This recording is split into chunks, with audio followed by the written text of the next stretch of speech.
Et nous voilà partis. Salut les sorciers, j'espère que vous m'entendez bien, que vous me voyez bien, que tout va bien. Hop, là, je vais fermer la porte. Bonsoir tout le monde. Et non, vous l'aurez vu, ce n'est pas Gizmo qui s'occupe du live ce soir, c'est Bédragon qui prend la parole pour le remplacer, pour parler un petit peu de fanfilm avec vous. Donc pour me présenter en 2 mots, à la Gazette, moi je m'occupe principalement du Rappel Tout, l'émission mensuelle qui traite de l'actualité Harry Potter, qui sort tous les 15 du mois. D'ailleurs, si vous voulez voir la dernière, elle est sortie hier. Et donc via ce projet et via ce que je fais à côté pour le boulot, j'ai un pied dans le monde de l'audiovisuel et une passion pour le cinéma, d'où le sujet tout trouvé ce soir de vous parler des fanfilms, et plus précisément des fanfilms Harry Potter. Alors l'idée, ce soir, ça va être un petit peu de définir et de discuter ensemble de la notion de fanfilm, ce que c'est, d'où ça vient, où est-ce qu'on peut en trouver, qu'on discute ensemble après de ceux que vous aimez bien, de ceux que vous connaissez, que je vous explique un petit peu moi aussi ceux que j'aime et ceux que je vous conseille de découvrir et que j'ai pu découvrir tout au long de ces dernières années, et puis un petit peu répondre aux questions que vous pourriez avoir dans le chat sur comment est-ce qu'on fait un fanfilm, comment est-ce qu'on peut légalement l'imaginer, le tourner, le monter, parce que je pense qu'il y a plein d'idées, on entend souvent parler d'idées autour de fanfilms, et c'est bien de pouvoir y répondre et donner comme ça un petit coup de main à toutes et à tous ceux qui voudraient se lancer dans ce beau projet. Donc voilà, et puis je vais commencer par une petite question, à savoir qui dans le chat regarde des fanfilms Harry Potter. Pendant ce temps, je vais patienter en buvant un petit peu d'eau.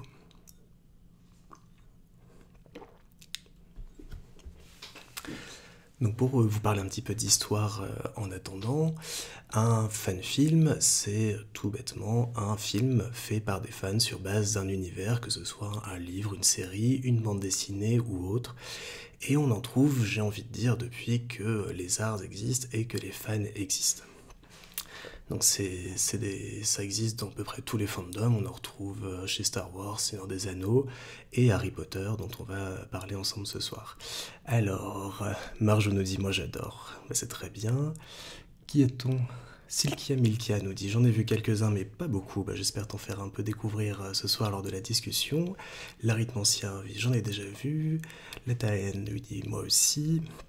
J'en ai vu 2 ou 3 et je n'en ai quasiment jamais vu, dit Zaza la doctoresse. Moi j'en ai vu quelques-uns sur le passé de Voldy, les Sœurs Black et sur le temps des Maraudeurs, la timeline que je préfère. Effectivement c'est un sujet intéressant que tu abordes là, c'est quel thème et quelle époque on va pouvoir aborder dans le fan-film. Parce que d'un point de vue, j'ai envie de vous dire d'un point de vue légal, il est très compliqué aujourd'hui d'imaginer de faire un fan-film où par exemple on va refaire les aventures du trio d'Harry Potter ou à l'époque d'Harry Potter. Parce que dans l'instant suivant, on aurait une chance de se prendre Warner Bros sur le coin de la gueule et d'être un petit peu mis à mal dans son projet. Donc c'est vrai que le fan-film, ça permet d'explorer des situations, des époques qu'on n'a pas trop vues ou pas trop lues. C'est le cas de l'époque des Maraudeurs, c'est le cas de l'époque des fondateurs comme Itsuka Perron le cite effectivement. C'est ce principe-là d'aller au-delà de l'œuvre qu'on a avec sa vision de fan. Donc on peut y amener aussi ses théories, ses envies, ses réflexions aussi qu'on a sur l'œuvre pour pouvoir explorer des endroits peut-être un petit peu dans l'ombre ou cachés ou jamais vraiment traités. Et c'est là, vous avez le droit à un petit chat qui passe. Salut Nox. Voilà. Donc je disais effectivement, c'est un fan-film, c'est vraiment une base quand on est fan, un peu comme la fanfiction, pour aller explorer des époques, des endroits, des univers, des personnages qu'on a envie de découvrir et qu'on a envie d'étoffer. Alors vous aimez bien le fan-film sur les Maraudeurs ou les fondateurs. Je ne sais plus s'il est dans ma sélection, mais en tout cas on pourra en parler dans la suite. Donc les fan-films, il en existe un peu différents types, que ce soit des fan-films de fiction, donc des histoires totalement originales, écrites et adaptées en film. On peut trouver de la parodie, donc on reprend dans ce cas-là les personnages, les situations, qu'on tourne en ridicule pour provoquer l'humour. On a aussi du documentaire, je vais vous en présenter un dans ma petite sélection, mais c'est assez intéressant d'analyser la saga comme ça, ou de remettre en scène la saga comme on va le voir. Et puis on a enfin l'animation. Donc ça, l'animation, c'est aussi un pan assez intéressant, où il n'y a pas beaucoup de fan-films, surtout Harry Potter en animation. Il y en a un dont je vais vous parler tout à l'heure, que je trouve magnifique et que je regarde assez souvent depuis des années. Mais ça demande aussi d'autres techniques et d'autres... Oui, vous avez les chats qui regardent par la fenêtre en arrière-plan. C'est trop mignon. Mais donc voilà, ouais, les films d'animation, les fan-films d'animation, c'est aussi très intéressant. Voilà. Donc pour vous donner leur petit nom, vous avez Nox tout à gauche et Miri tout à droite qui se font des bisous. Voilà, j'avais essayé de faire en sorte qu'ils ne dérangent pas trop pendant le live, mais voilà, s'ils sont trop mignons, c'est pour ça. Tu n'as jamais vu de fan-film d'animation, Marjo? Ben on va regarder. Malheureusement, voilà, vous le sentez un petit peu, c'est mon tout premier live Twitch et je commence un petit peu à mettre les mains dans les logiciels et autres, et j'ai pas trouvé le moyen de vous diffuser le son des vidéos qu'on va regarder, donc on aura juste les images pour discuter un petit peu dessus tous ensemble, mais je vous donnerai après tous les liens dans le chat, comme ça si vous voulez aller les regarder après le live ou plus tard, vous pourrez découvrir et les écouter. Parce que c'est aussi important, le travail qu'on peut avoir sur le son, sur les effets, sur les sorts, est aussi très intéressant. Et qu'est-ce que j'avais noté encore? Oui, au niveau de la longueur, ça varie beaucoup.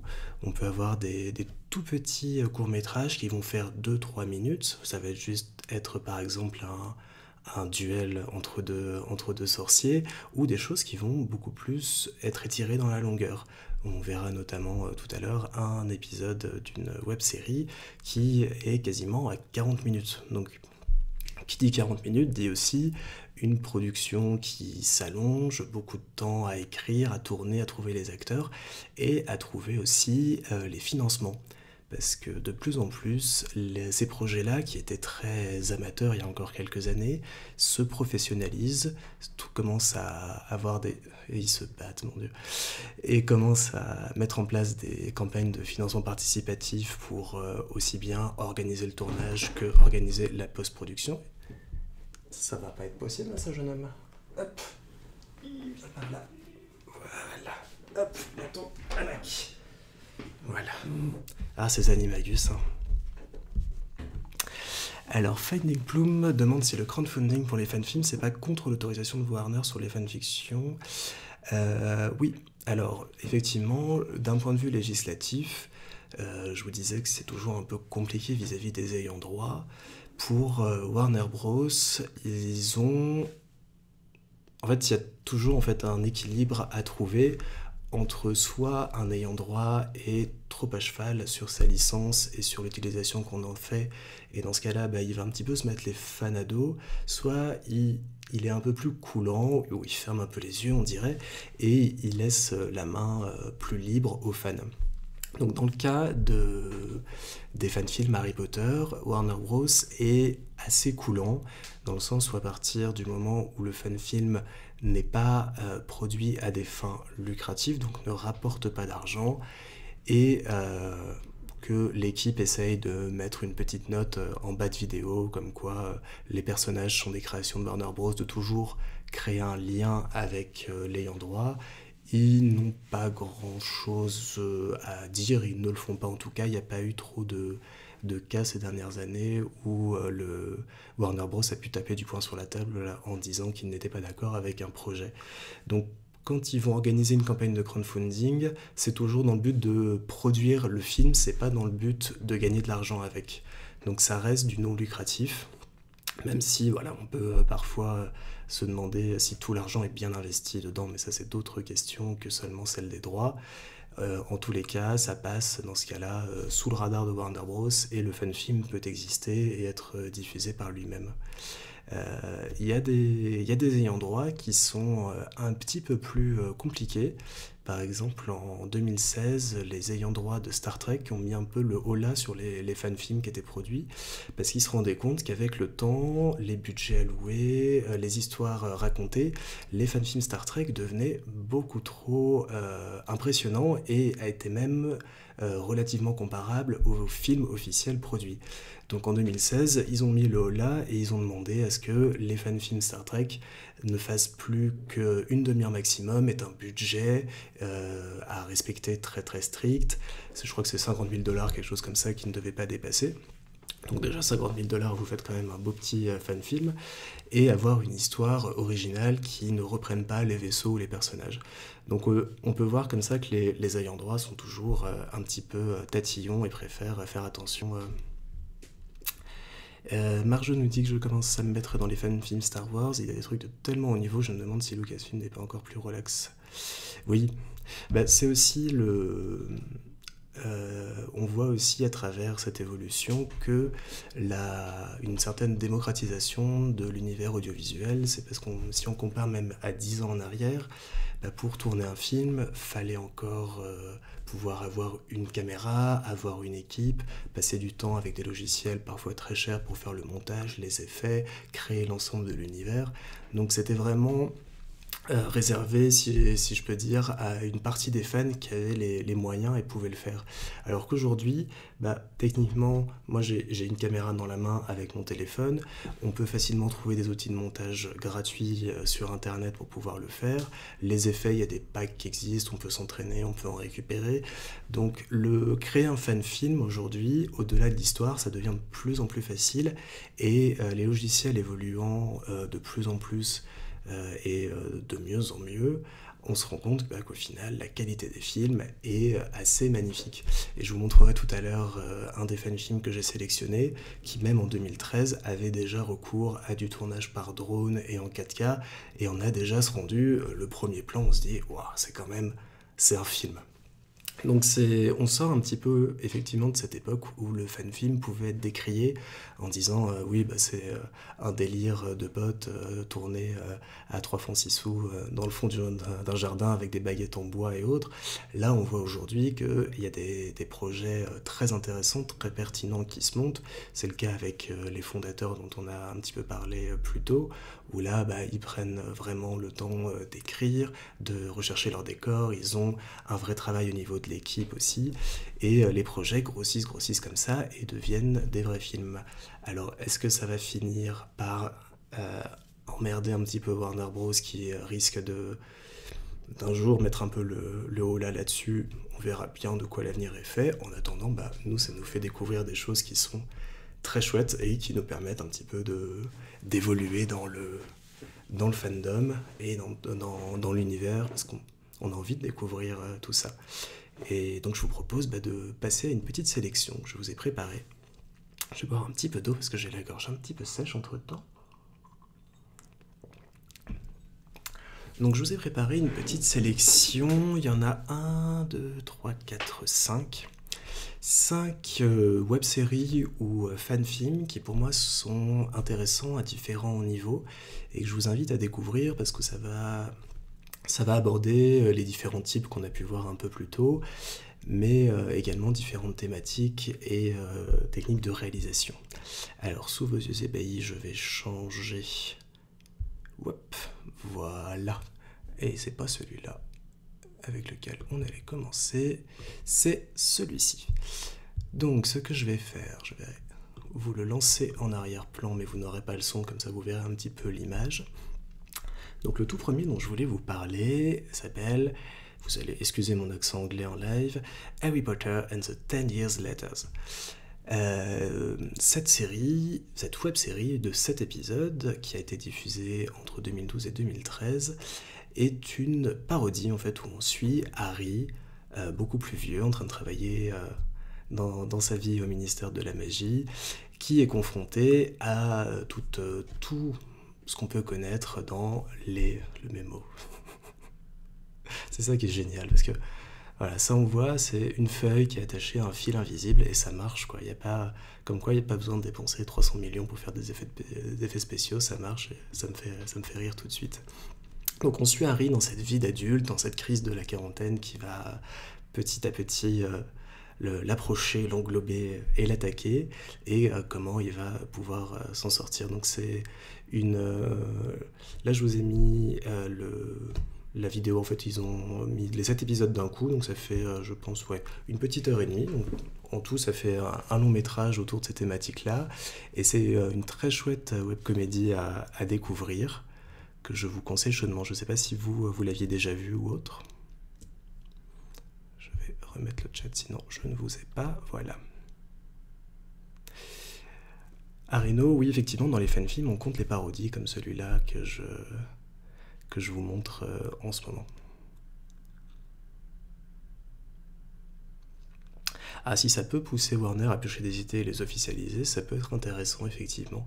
Je sais pas si, comme ça, de mémoire, je pense pas avoir d'idée d'un fan-film qui est apporté à une œuvre en particulier, mais j'ai pas une connaissance exhaustive sur tous les fandoms et autres. Mais c'est vrai que ça pourrait être pas mal de reprendre des personnages ou des situations. Donc effectivement, Harry Potter, 10 ans plus tard, je vous la conseille parce que même si c'était il y a déjà 10 ans, bah ça n'a pas vieilli dans les thématiques et dans les idées abordées, et c'est très très chouette.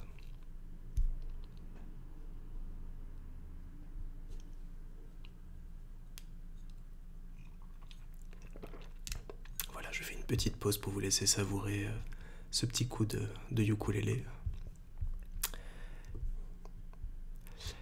Et on va laisser Harry rentrer chez lui tranquillement pour vous présenter une deuxième web-série aussi, qui là, vous connaissez peut-être un peu plus parce elle est française, c'est Warren Flamel et la malédiction de l'immortalité. Donc ça, c'est une web-série qui date de 2014, qui compte 3 épisodes et qui a la chance, parce que c'est souvent pas le cas, et de nouveau un chat qui passe, c'est souvent pas le cas, a la chance d'être terminée.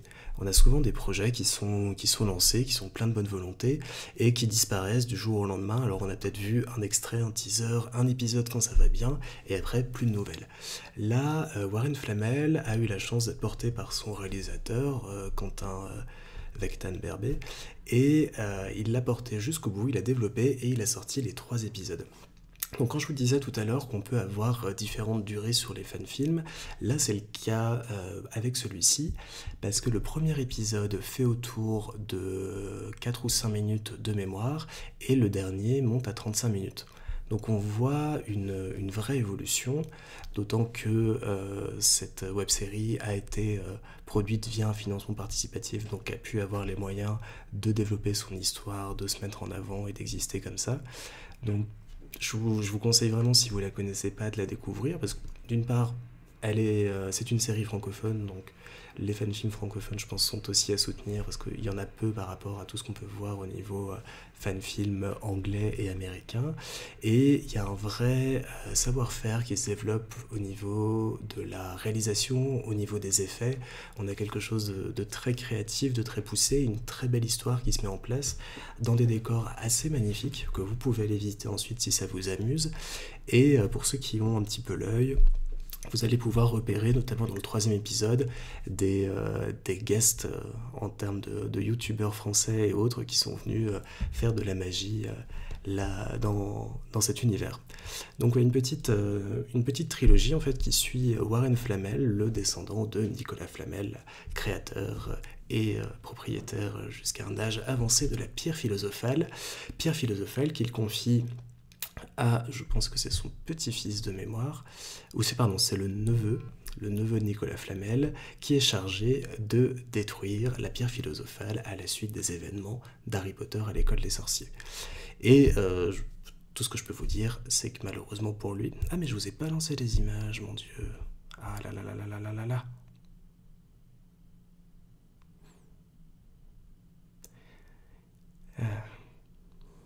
Voilà, je vous relance les images comme ça, désolé, je n'avais pas fait attention. Et donc, qu'est-ce que je disais? Oui, le neveu qui va essayer de détruire la pierre philosophale et ce que je peux vous dire, c'est que malheureusement pour lui, ça ne va pas se passer de la bonne manière. Naria, tu vois que mes figurants sont présents, oui. Je vous fais un fan film avec 2 animagus derrière moi. Je ne sais pas quand est-ce qu'ils se transformeront, mais soyez attentifs et regardez un petit peu. C'est très sympa. Marjo nous parle de For the Greater Good, effectivement.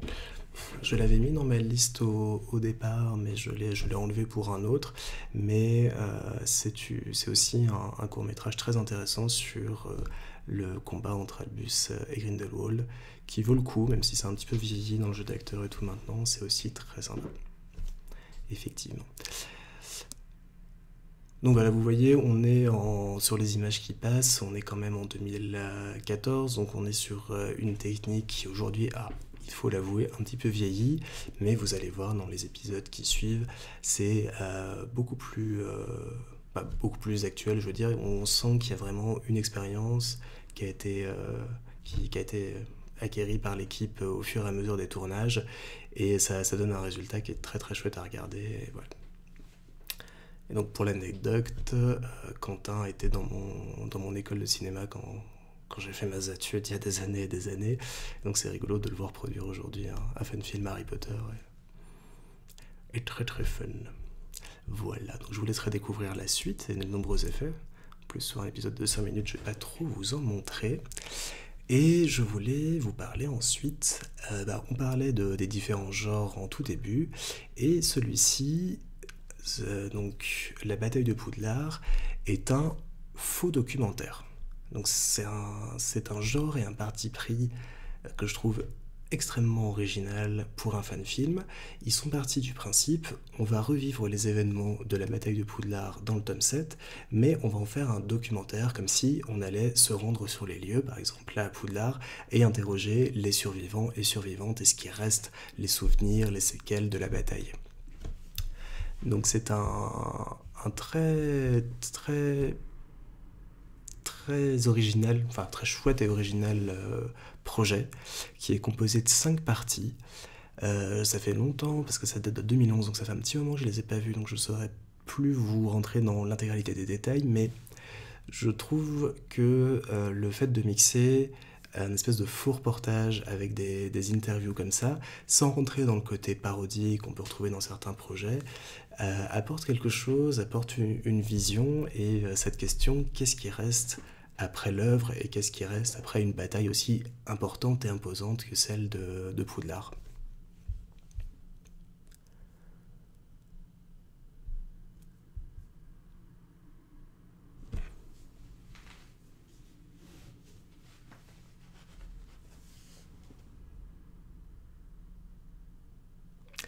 Areno qui nous dit que tu aurais apprécié qu'ils aillent plus loin dans leur faux documentaire. Oui. Voilà. C'est vrai que j'ai re-regardé le premier chapitre avant de vous en parler, je n'ai plus la suite, mais j'apprécie en plus la petite patine que le temps a donnée.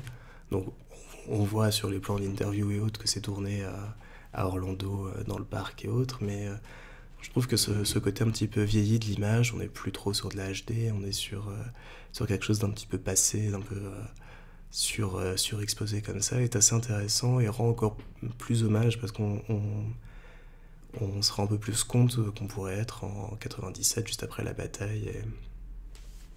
Et voilà, donc je vous invite à le découvrir. Ça dure un petit moment d'ailleurs, je ne sais plus exactement, je vais vous redonner ça dans une petite seconde, le temps de consulter mes notes. Ouais, ça fait entre 5 et 8 minutes, donc vous en avez pour peut-être 40 minutes en tout. Ah, salut Max, bienvenue. En 97, ça aurait été plus crade comme image, c'est certain, on aurait été encore un peu sur de la pellicule et autres, mais je trouve qu'il y a une certaine, une petite patine. J'ai pas l'impression que ça a été tourné en 2014, quoi. Ça remonte un petit peu dans cette idée-là. Et donc voilà, la troisième recommandation que j'avais dans cette série de fan-films, ce faux documentaire qui rend hommage à la saga et qui apporte une vision toute neuve et toute... je perds mes mots, moi, dis donc. C'est ce live, c'est toute cette pression, ce festival, et toute intéressante là-dessus. Voilà, je vous laisserai découvrir la suite après si vous le désirez. Le quatrième dont je voulais vous parler et vous conseiller, c'est malheureusement un de ces fat films qui n'a pas eu de suite, qui a disparu un petit peu des radars après sa sortie, mais mon Dieu, qu'est-ce qu'il était beau, c'est The Omen Chronicles. Je vais couper le son comme ça je peux vous parler, mais regardez-moi rien que ce plan d'entrée, c'est quand même magnifique. Voilà. Donc il a une place un peu spéciale parce que ça fait partie de l'un des premiers fan-films que j'ai vus et qui m'a donné envie de me dire ah si j'en faisais un et si j'en créais un. Donc c'est vrai qu'à le revoir aujourd'hui, il date de 2013, quelques effets ont vieilli et autres, mais en termes de mise en scène, en termes d'action, parce que c'est quand même un fan-film qui est tourné autour de pas mal de duels, pas mal d'effets spéciaux, ça marche très très très bien, donc je vous le conseille en grande partie pour ça. Je vous laisse un petit peu défiler les images, le temps de vous retrouver quelques petites infos.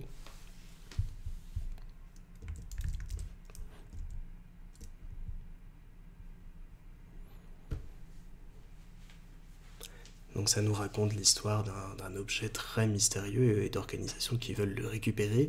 C'est très, très énigmatique, d'autant plus qu'on n'a jamais eu la suite. Donc c'est un court-métrage qui fait une douzaine de minutes, dont les sous-titres français avaient été réalisés à l'époque par la Gazette et vos serviteurs pour vous servir, mais qui n'a jamais malheureusement eu de suite.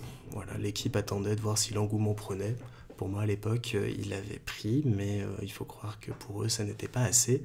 Et donc, tout ça s'est malheureusement arrêté un petit peu du jour au lendemain, malgré la qualité notable de l'histoire, du jeu d'acteur et des effets spéciaux. Voilà.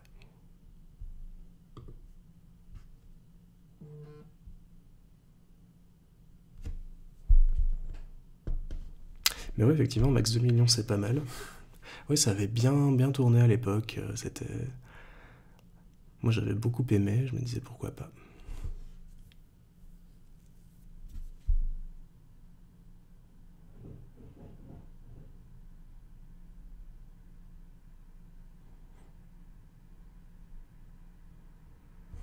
Ah, j'aurais préféré vous les passer avec du son. Je suis encore désolé pour ce souci, mais comme ça, voilà, vous avez quelques images, vous profitez. Et vous aurez l'occasion de faire une belle soirée fan-film après si vous voulez les voir. Voilà, il y a de tout, il y a du décor, il y a de l'action, il y a... Là on est quand même dans une réalisation intéressante, on est passé en point de vue subjectif, un petit peu jeu vidéo comme ça, ce qui nous rajoute aussi des idées. Bonjour, mais asseyez, bienvenue. Et donc vraiment à découvrir. C'était très chouette. Et je pense que ça a notamment inspiré Mudblood. Un... Ah, tu veux que je bruite à la bouche, Salem? Bon alors, tu me parles? Qu'est-ce qui se passe? Allez, dis-moi. Ah, ça, on fera ça à un autre live parce que ça me fait beaucoup trop rire, mais...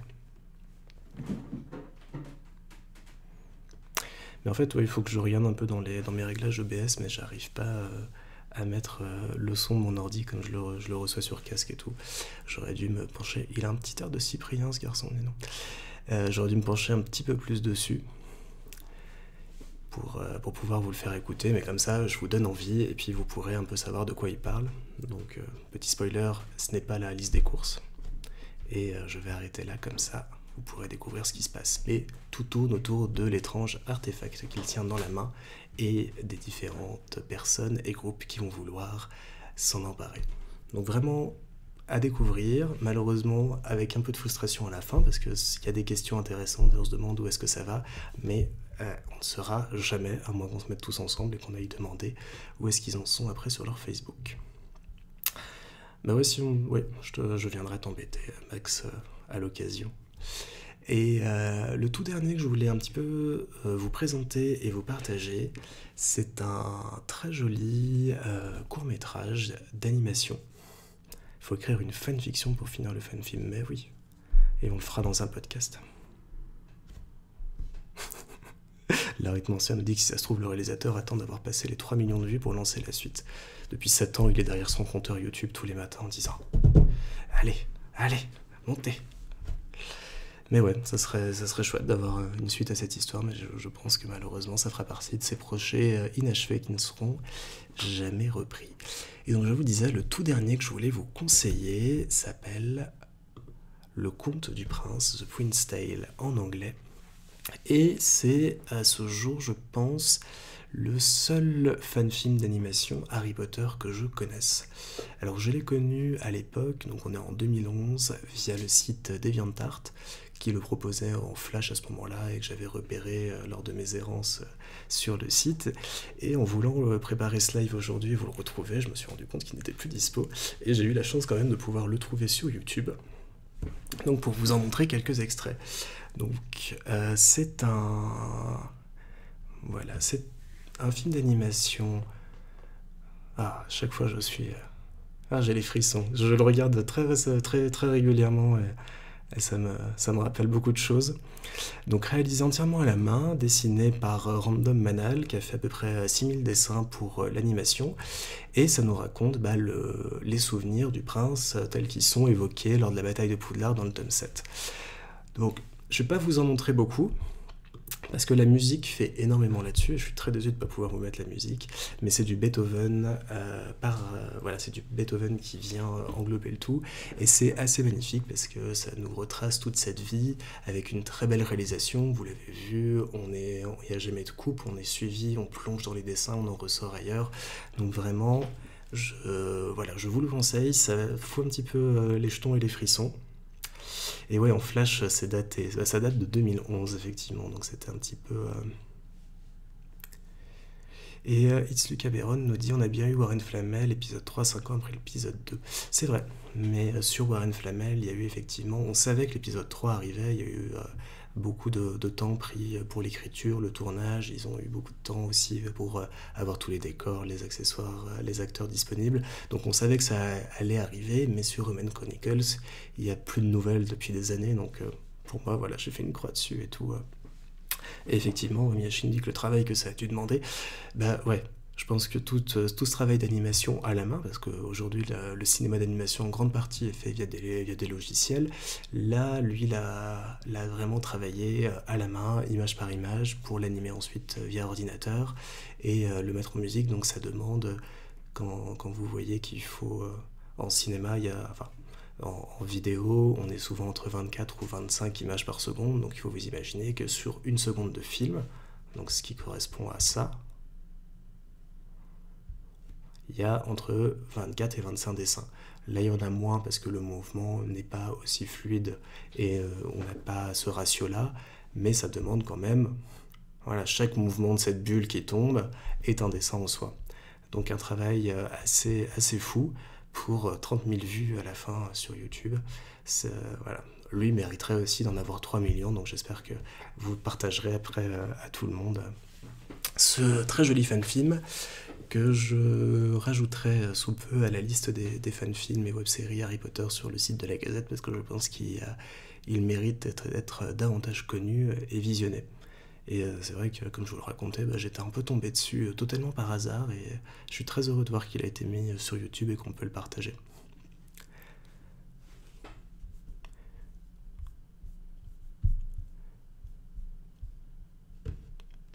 Voilà, et donc ça a été en 2013, les deux courts-métrages que j'ai découverts, donc The Omen Chronicles et The Prince's Tale, et c'est cette richesse-là qui m'a fait me dire, le fan-film, c'est pas seulement un truc improvisé ou pour le fun, ça peut vraiment avoir une réflexion et une portée beaucoup plus intéressante sur l'œuvre que ça aborde.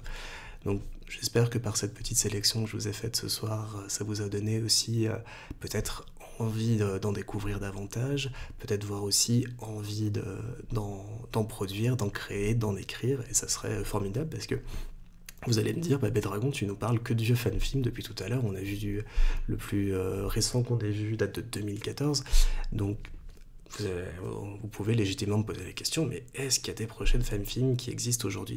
Eh bien, la réponse est tout simplement oui. Il y a toujours des projets de fan-films Harry Potter qui existent aujourd'hui. L'un des plus récents qui est sorti, il faut que je vous retrouve.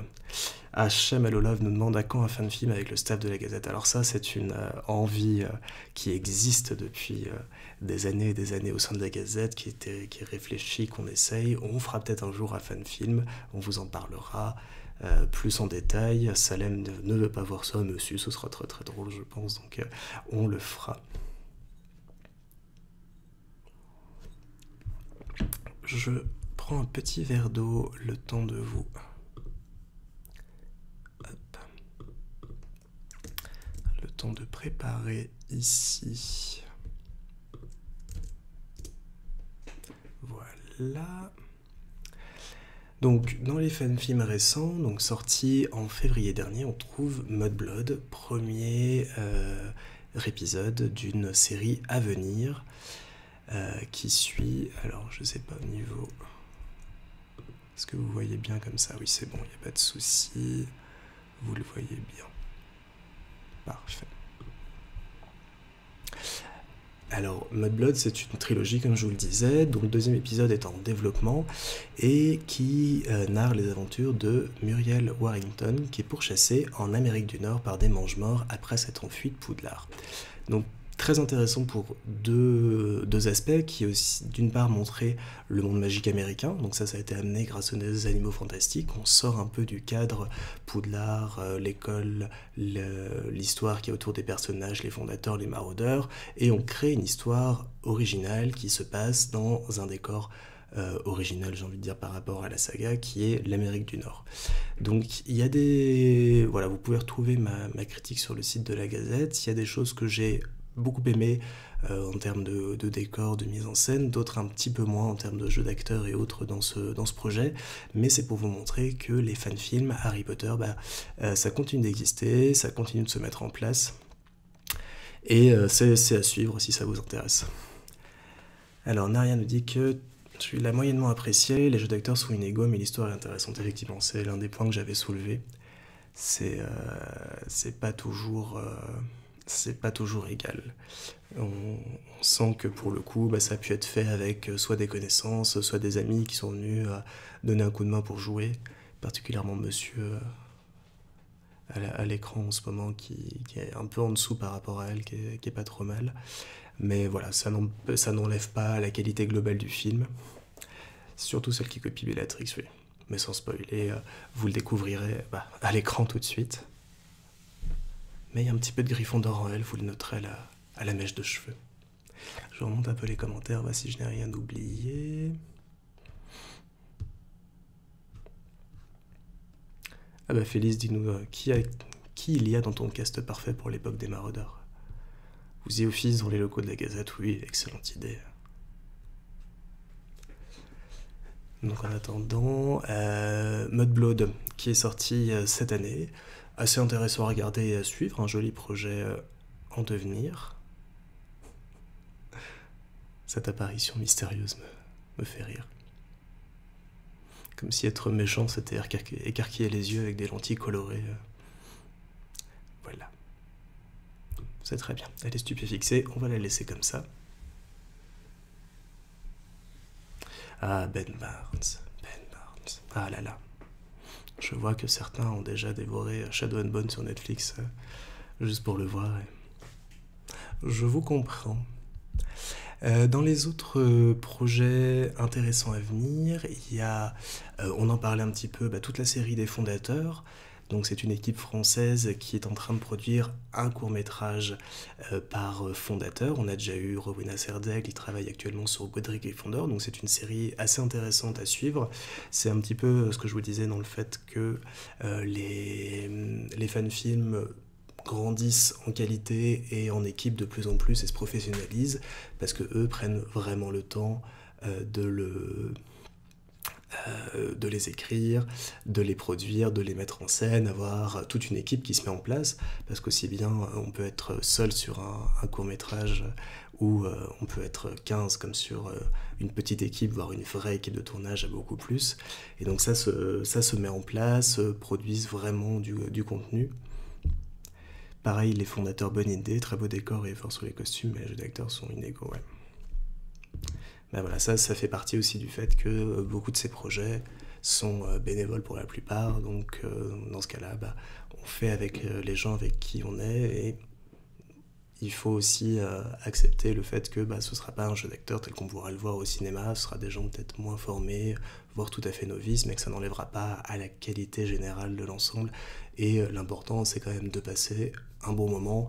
Et devant des fan-films, on se marre toujours, que ce soit un petit combat de baguette ou autre, il y a toujours des choses qui soit nous apportent un peu de magie. Vous avez vu ma réaction tout à l'heure, juste face à une petite feuille qui vole au-dessus d'un bureau. Moi, ça y est, j'y suis déjà et ça marche. Donc c'est tous ces petits artifices-là qui font qu'on aime les fan-films, que j'aime les fan-films et que je voulais vous en parler ce soir.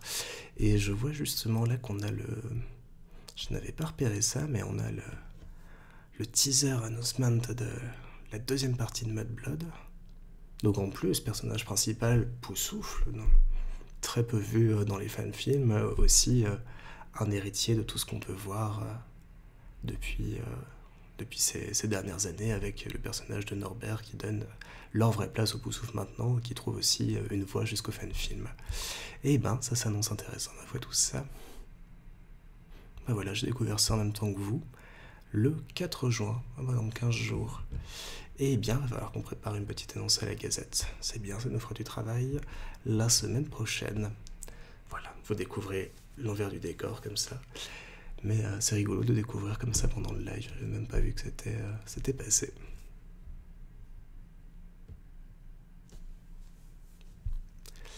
Et le tout dernier dont je voulais vous parler dans les récents, c'est The House of Gaunt qui va sortir.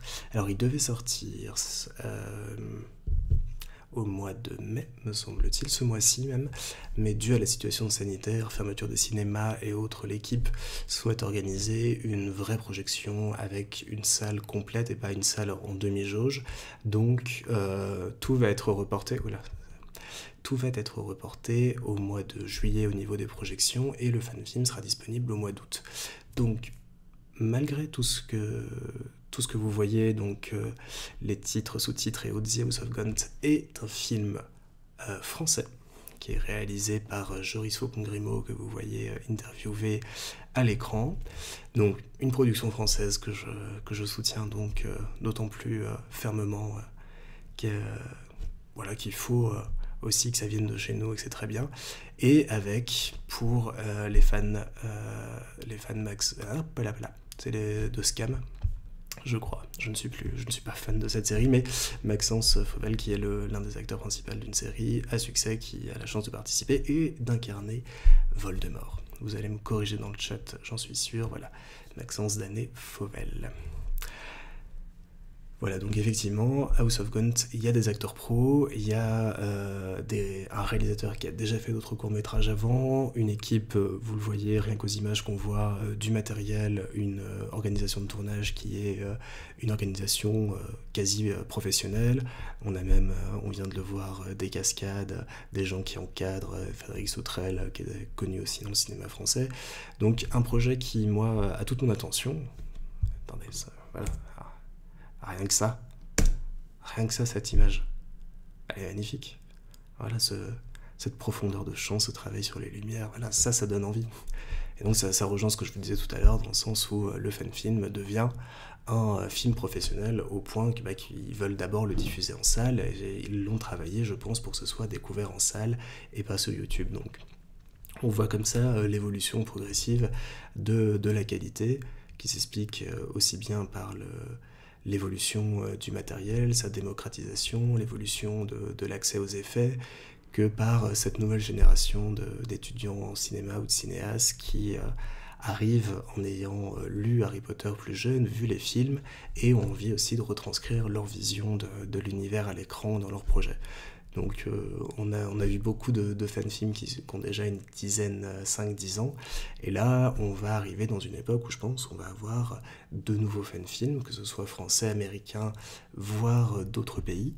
Je suis notamment tombé récemment sur le teaser d'un fan-film, je vais vous le passer comme on a encore un peu de temps, d'un fan-film pakistanais. Donc ça montre que, je vais vous le mettre ici, voilà. donc The Last Follower, qui est un fan-film qui se passe 150 ans après la mort de Voldemort, et l'un de ses disciples tente de le ressusciter en volant la baguette de Harry à Poudlard. Et donc très intéressant parce qu'il est d'origine pakistanaise. Donc ça apporte vraiment une autre vision de l'univers et ça montre que c'est vraiment... Harry Potter est vraiment tombé dans une culture à la fois pop culture et une culture mondialisée où tout le monde se retrouve. Donc ça, je suis assez curieux, il doit sortir sous peu aussi, je suis assez curieux de voir le résultat. Il y a des choses qui ont l'air intéressantes, d'autres qui ont l'air d'être un petit peu moins, mais pour le projet en lui-même, je trouve ça hyper chouette et donc je vous encourage aussi à aller le découvrir quand il sortira. Ça, c'est très joli aussi, se prendre dans le sable et tout. Voilà. Il y a des choses où on arrive à un niveau de qualité et où on aurait vraiment effectivement envie de les découvrir en salle et d'être plongé dedans. Et pourquoi pas, comme on le disait tout à l'heure, que Warner Bros. Aille piquer des idées là-dedans pour pouvoir refaire, les remettre en scène ou les réinstaller dans son univers ensuite.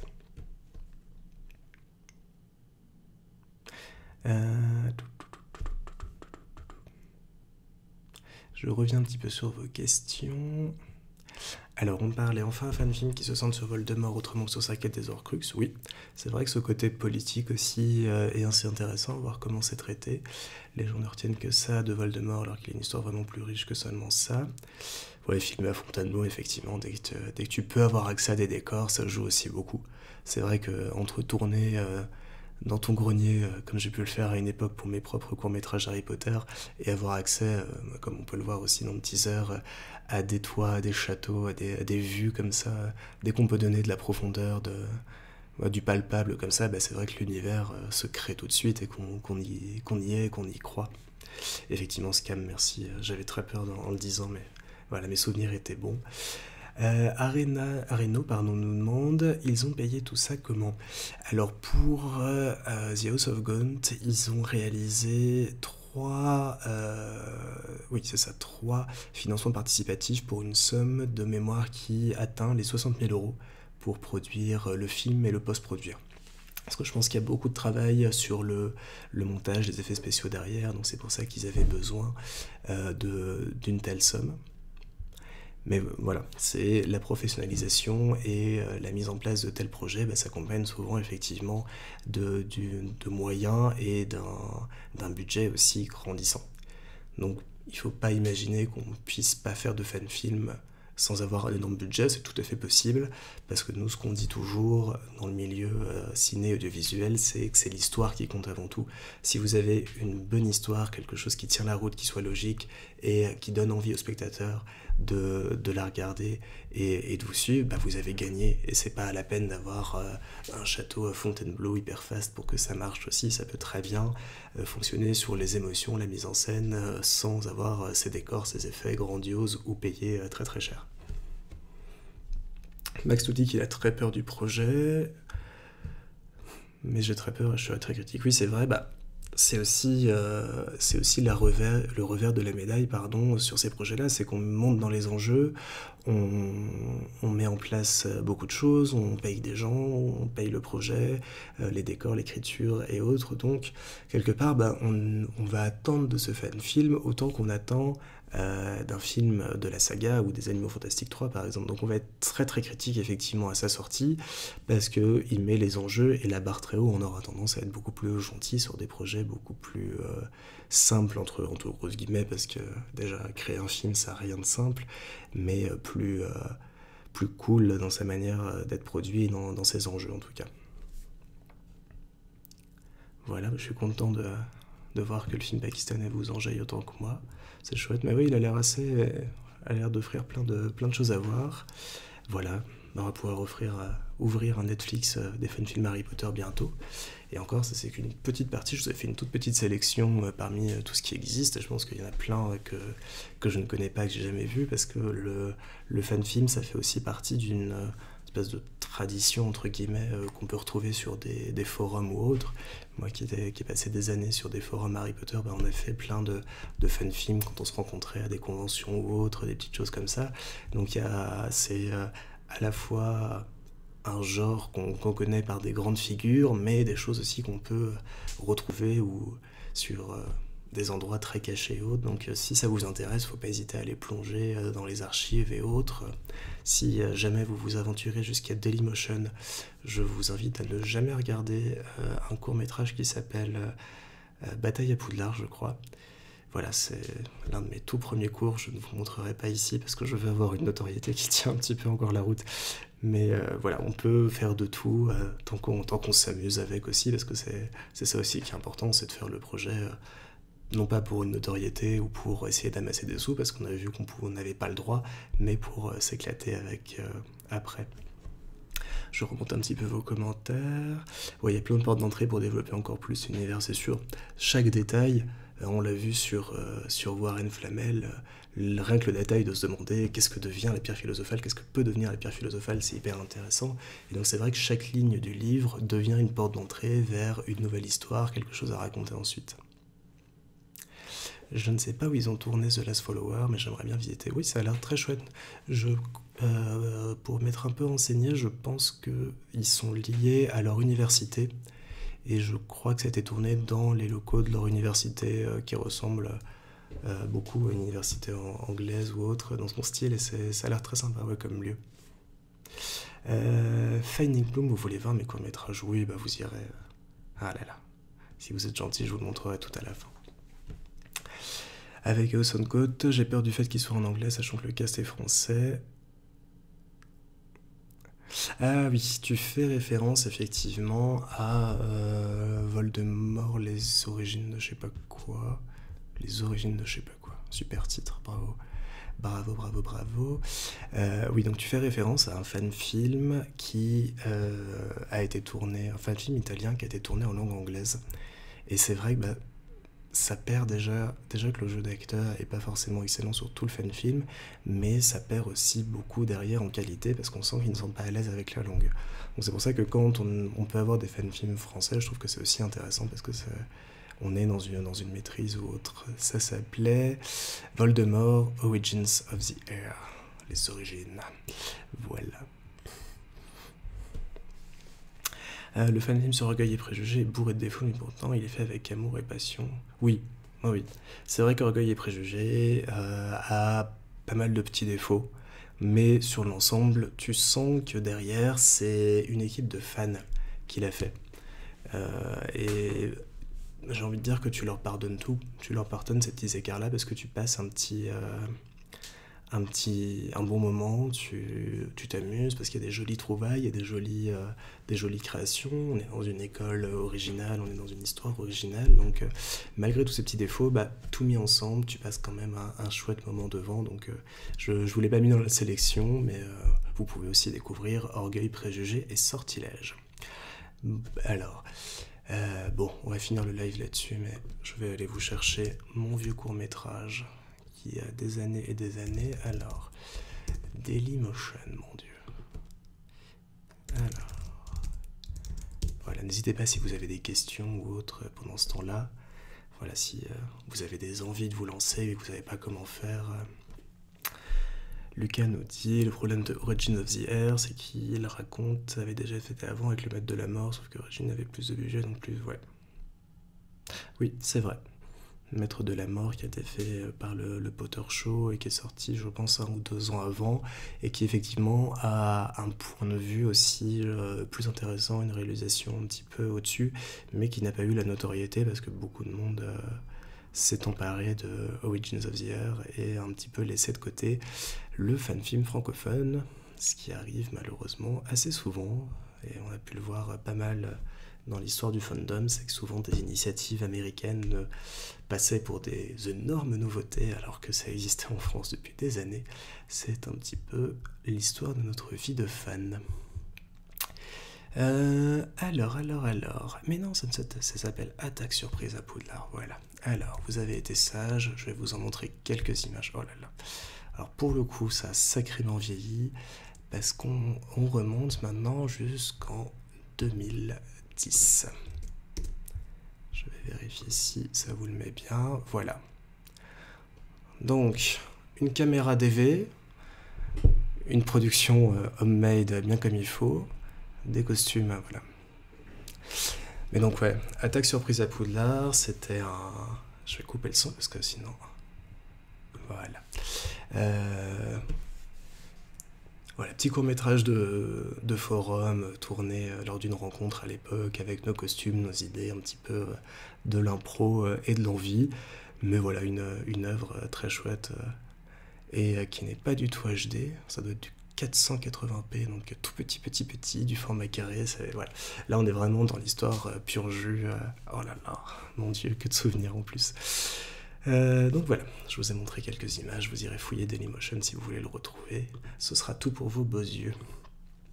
Mais voilà, c'est aussi pour vous montrer qu'il faut jamais hésiter à vous lancer, qu'il ne faut pas d'emblée espérer faire un truc qui soit digne du cinéma, faites des choses qui vous font rire, qui vous font rêver, c'est comme ça que il faudra partager ton cours sur Wizards Alley. Oui, peut-être, peut-être pas, peut-être dans les souvenirs un jour. Mais voilà, si vous avez des envies, si vous avez des histoires, si vous voulez raconter des choses, bah, vous avez plein de manières de le faire. Vous avez la fanfiction, la BD, et vous avez le court-métrage et le fan-film. Et comme je vous le disais, bah, ça devient de plus en plus facile d'imaginer, enregistrer et produire son propre fan-film. Ça demande bah, un petit peu de débrouille, un petit peu d'imagination, un petit peu d'expérience que vous aurez au fil des projets. Mais c'est vraiment... très chouette de se lancer là-dedans parce que ça fait plein de souvenirs, ça fait plein de belles rencontres. Donc si j'ai un conseil à vous donner, bah, c'est vraiment de ne pas hésiter et de vous lancer, quoi.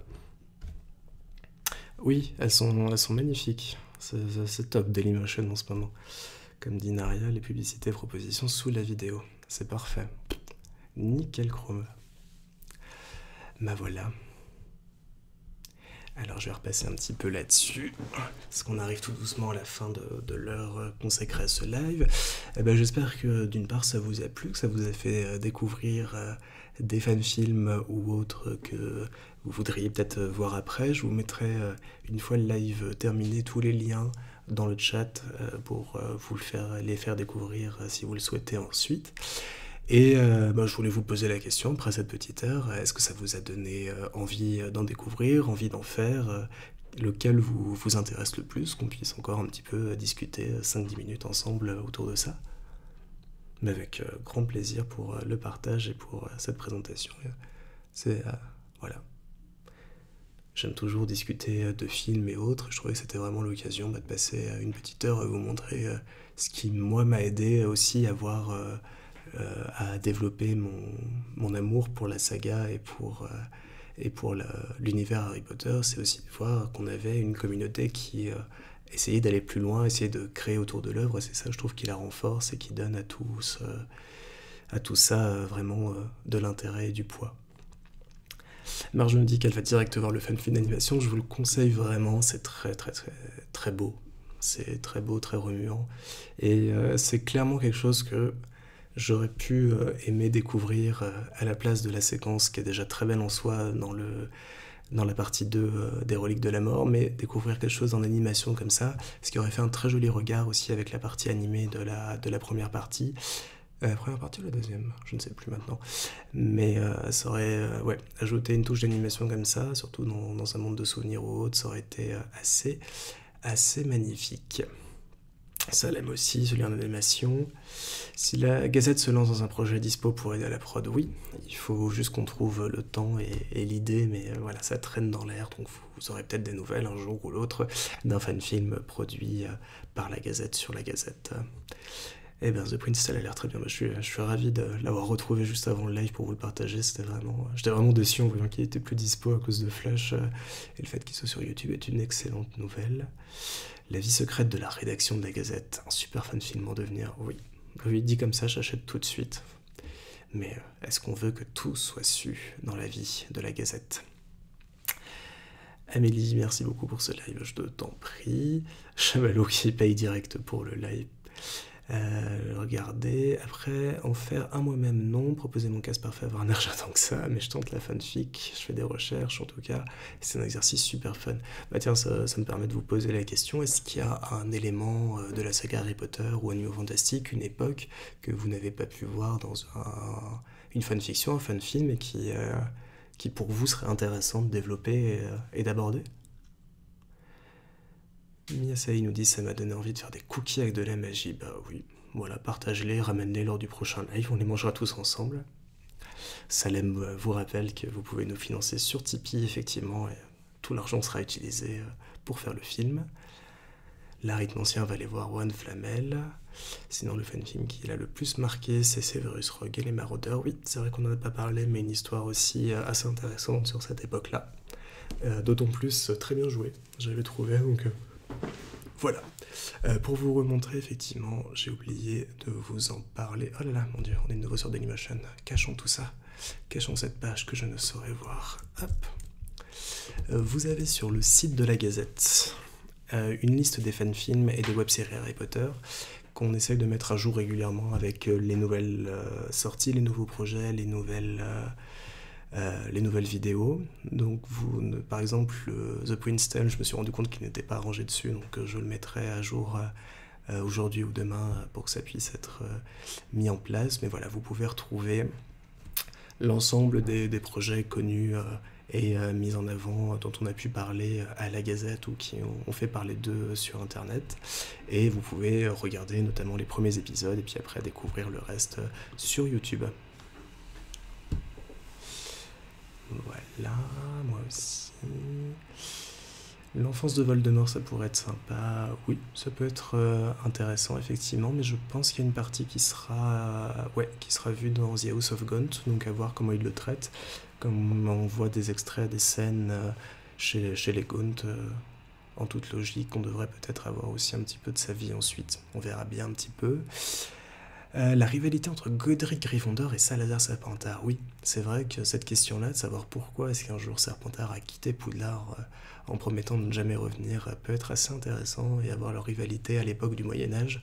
Puis c'est vrai qu'au-delà de ça, le Poudlard au Moyen-Âge est une question intéressante, la construction de l'école aussi. J'ai l'impression qu'on n'a pas trop exploré Beauxbatons. Oui, on n'a pas trop exploré Beauxbatons. C'est vrai que le monde magique français, tu peux le retrouver un petit peu dans Warren Flamel, justement. Il y a quelques scènes dans le 3e épisode qui s'y passent, et dans Orgueil, Préjugés et Sortilèges, où il y a... non, attendez, je ne sais plus. Est-ce qu'il y a des scènes dedans? Enfin, au moment que je l'ai vu. Mais je crois qu'il y a des scènes à Beauxbatons aussi dedans. Mais c'est vrai qu'on n'a pas un gros-métrage qui se passe exactement à Beauxbatons tout le temps. Mais ça peut être une très bonne idée. Et c'est assez facile à faire, j'ai envie de dire, si on a les décors en France ou autre, entre châteaux, et il y a de quoi faire. Ouais, le cast de Snape et de The Marauder est excellent, ouais, tout à fait. Si vous avez l'occasion de le découvrir, c'est très chouette. L'industrie de la fabrication des valises sans fond, ça peut être intéressant. Oui, ça peut faire une série comique avec à chaque fois un épisode où un pauvre petit employé tombe dans une valise et doit en sortir. J'aime bien, ça me donne des idées. Oui, les autres écoles de magie dans le monde, c'est vrai que découvrir toutes les écoles de magie dont on a pu entendre parler, que ce soit aux États-Unis, en Asie, en Afrique ou autre, ça peut donner des très belles idées. Rien à voir, mais pourquoi t'as 2 fois le 3e tome de La Passe Miroir? Ah, mais je vois qu'on ziote ma bibliothèque en plus derrière. J'ai 2 fois le tome de La Passe Miroir parce que j'ai la chance de vivre avec une sorcière que j'aime beaucoup et que nous avons emménagé ensemble et que nous sommes des lecteurs de fantasy tous les deux et que nous avons tous les deux le 3e tome, ce qui nous permettait à l'époque de le lire en parallèle sans se marcher dessus. Je viens d'apprendre plus sur les différentes méthodes d'enseignement, la culture des sorciers différentes dans le monde, etc., etc.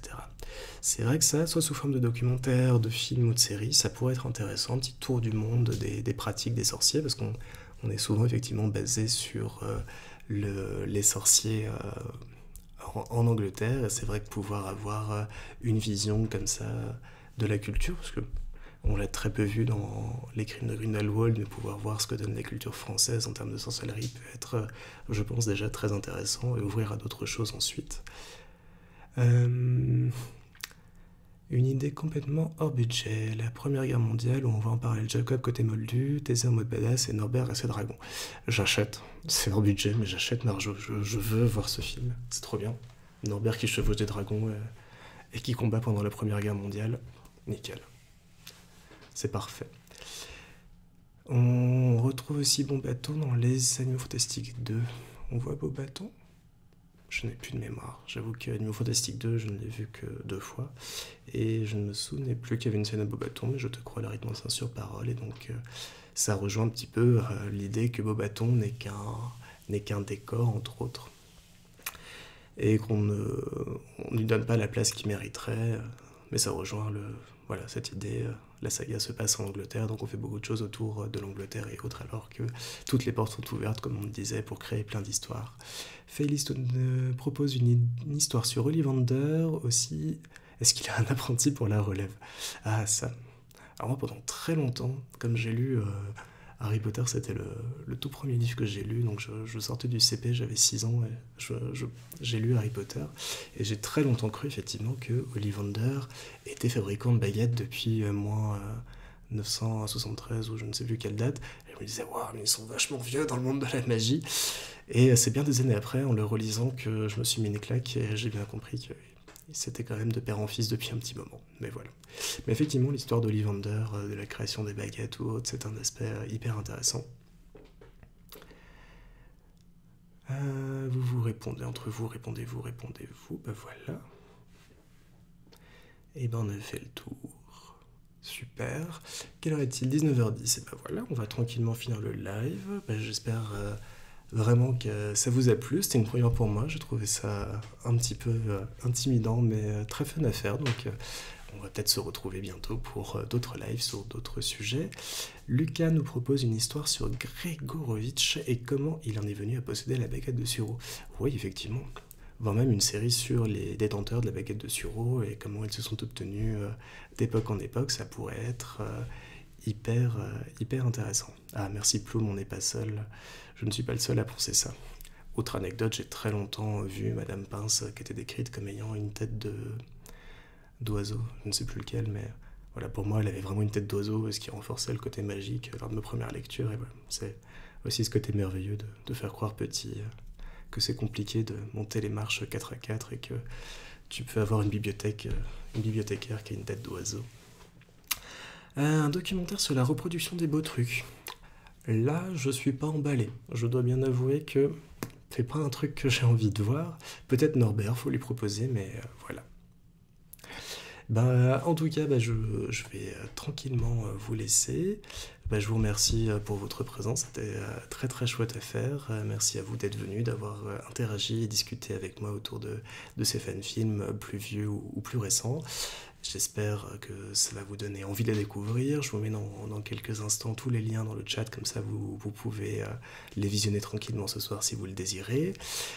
N'oubliez pas que vous pouvez nous retrouver sur le site de la Gazette pour suivre toute l'actualité du monde magique au jour le jour. Vous pouvez aussi nous suivre sur nos réseaux sociaux, que ce soit Facebook, Twitter, Instagram, Wizards Alley où on est depuis peu, ou encore YouTube.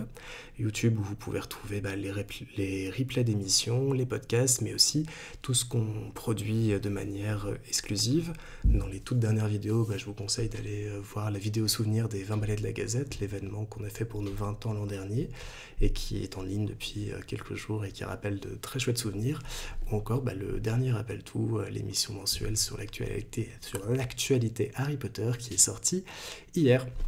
Puis si vous avez envie de continuer cette discussion ou en commencer de nouvelles, je vous invite à nous rejoindre sur le Discord de la Gazette du Sorcier pour échanger tous ensemble sur nos théories, notre amour et nos passions pour la saga. Et puis si vous avez des idées de live ou autres, n'hésitez pas à nous les partager, on est tout à fait preneurs pour créer encore davantage de moments de rencontres et d'échanges ensemble. Je vous remercie encore une fois pour... et vous pouvez écouter, effectivement, Salem a tout à fait raison, vous pouvez écouter les podcasts de la Gazette, que ce soit Aspic ou Salut les sorciers.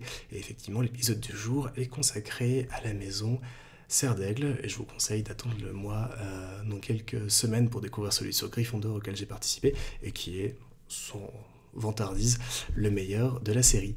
Voilà, sur ce, je vous remercie encore une fois pour votre présence, et je vous dis salut les sorciers!